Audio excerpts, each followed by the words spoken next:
चिपळूण संगमेश्वर पुढे लांजा राजापूर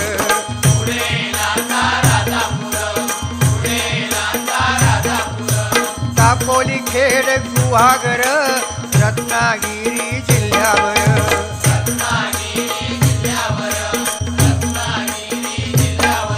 ओ गणपतीचे दिवस इले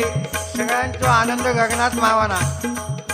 जो तो आपल्यापर्यंत देवाची कशी सेवा करू जावा पूर्वी काय होता आमचे आजोबा वगैरे सांगत त्या गणपतीची किंमत फक्त 1.5 रुपये होतो आता खरा वाटायचा नाही कारण दिवस भराले आता जो